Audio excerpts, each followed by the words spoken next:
Shucks and Kango, go mango, door knocker, I'm a showstopper. It's Diva, y'all. That's right. We have a writer, a novelist, a journalist, critic extraordinaire, Mr. Nelson George with us today.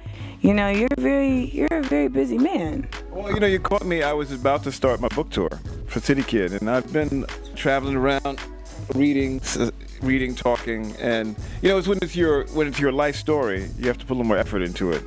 So it goes all the way from growing up in Brooklyn, Brownsville, East New York, Tilden Project, everybody knows Brownsville, all the way through this journey to where I've actually had this interesting life where I've met a bunch of people, many artists and entrepreneurs at the beginning of their career. So it's kind of my story, but also intertwined with the story of a lot of other people. And what's interesting is at the beginning of it, obviously growing up in Brownsville, the different New York, a lot of New York's a big character in the story. All the stuff about the 70s and 80s in New York was all pretty easy to write. And my life got more fragmented as I got older, because at some point I'm doing 2 and 3 things at one time. I'm working at Billboard during the 80s, but I'm also working on my Motown book. I'm actually meeting and hanging out with Russell Simmons and the whole Def Jam thing. And these things, and then I meet Spike Lee in 85 and 86, and I'm hanging out. So all these things are going on simultaneously, so it was very difficult in a way to organize the material. And then also, what was the ending going to be? And I got stuck on that. Fortunate for me was that Life Support came together, and that I was able to get Latifah to do the film based on the life of my sister, her dealing with the HIV virus, my family's dealing with the HIV virus, which was pretty profound. It was, you know, writing, it was social issues, it was also hip hop, because quite honestly, you know, when you look at the world of female actresses, there's only 1 or 2 or 3 really who can get a movie made, especially black. And Latifah's one of them. It's interesting, all those threads came together in this film. And so that was the ending. That really gave me an ending to the book. What would you say is the biggest difference between what's the era of hip-hop we're in now and the era of hip-hop we were in when you fell in love with it? But the whole thing was that everything that happened was new. It was the first rap tour here. It was the first commercial there. There were no institutions, you know what I mean? Everything was new. There were no hip-hop really rules in hip-hop. You kind of made it up as you went along. Now there are almost rules. I mean, and there, you know, there's all these gatekeepers who are institutionalized, as opposed to whatever's new, I'll take it in because I'm trying to make something happen. And I think that's the biggest difference. Hip hop is used now to sell sugar water, clothes, and cologne, and for a lot of people involved, the music is just a way to it's a commercial for their other ventures. That wasn't the case really for most of the history till probably really turn of the century. All, you know.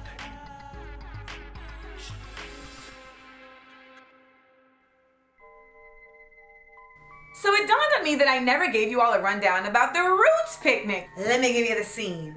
Mad people in Philly, they're barefoot, they're ready to take in some good music. There's a big ass stage, there's a big tent. Some of the acts on the bill, we got Asher Roth, Kid Cudi, TV on the Radio, Santee Gold, Public Enemy, and of course, the Roots. So I was slated to come and host in the tent. First off, before Kid Cudi came on, the crowd was massive and there was no sound on the mic. Why? Because the sound man had went to lunch. So I got on stage and I got the people in the front row to start chanting, "Where's the sound guy? Where's the sound guy?" Which of course traveled the length of the audience to the point where the sound guy heard it all the way out at the food pavilion. The whole audience going, "Where's the sound guy?"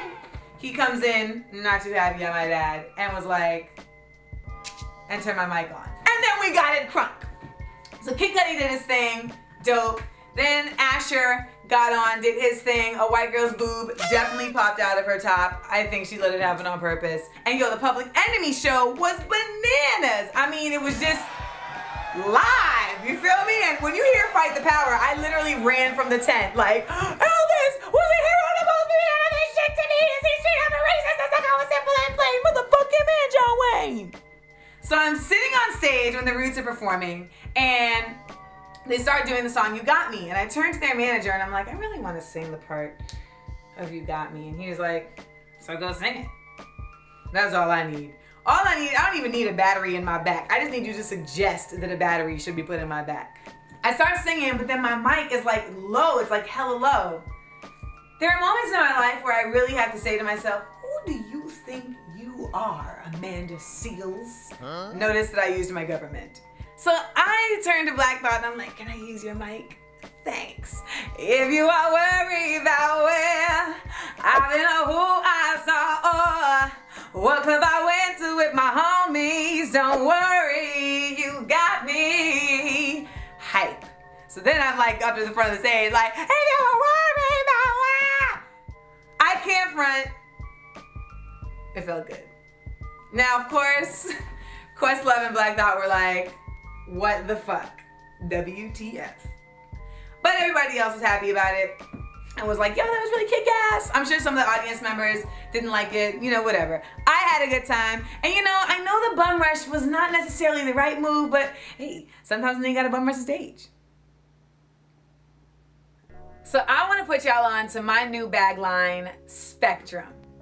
Shout to karmaloop.com because they gave me the opportunity to do a limited edition hand-painted bag line and sell it on their independent store, Catspa, on karmaloop.com. So I sat, me and my paintbrush, and painted all of these bags hand-painted. There ain't no silk screen, there ain't no heating press. This is me with a paintbrush. Now these are super duper limited edition in that there are 5 styles and I painted 6 of each style. That's it. Now, a lot of people who follow me on Twitter know about me doing the painting, but a lot of people who don't follow me on Twitter probably have no idea that I am an artist. I do paintings, I'm in exhibits, I do live painting shows, and really, you know, the painting thing has been something that used to be on the side, but that is coming more to the forefront in what I do.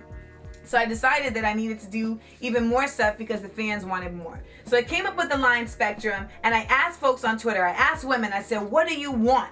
You know, some people said, I want neon colors like you. That's where we get Mandingo mask and the boom bat bag. Then some people say, you know, we want an afro that's like spring, you know, with greens and yellows. And that's where we get the citrus fro. And then women were like, you know, we want purple. So I was like, yo, royal fro. Royal purple holla. And then other people say, yo, you know, we love the headphones look, and that's where I got the zigzag chick. And you know, in this segment Put You On, we show you a lot of artists, visual artists, recording artists. We show you cultural events, we show you community centers, we show you things that you need to know about, and we show you people trying to make something out of nothing. And don't get it twisted. I ain't saying I'm coming from nothing, but these bags came from one place, my heart and my mind, and I painted them so that they can come to you. Things I learned this week, yeah. There's only one major thing I learned this week, and that's I'm gonna really miss Michael Jackson. Another week in Amandaland. It's Diva, y'all. Wanna be fly for the summertime? Get yourself a Spectrum hand-painted bag painted by yours truly. My new bag line on karmaloop.com. Yes, I have created 5 exclusive styles and painted only 6 of each. So there ain't gonna be a whole bunch of folks running around with these joints, but you can be one of them. Go to karmaloop.com today and check out Spectrum by Amanda Diva. Shucks and Kango, go mango, door knocker, I'm a showstopper. It's Diva, y'all. That's right.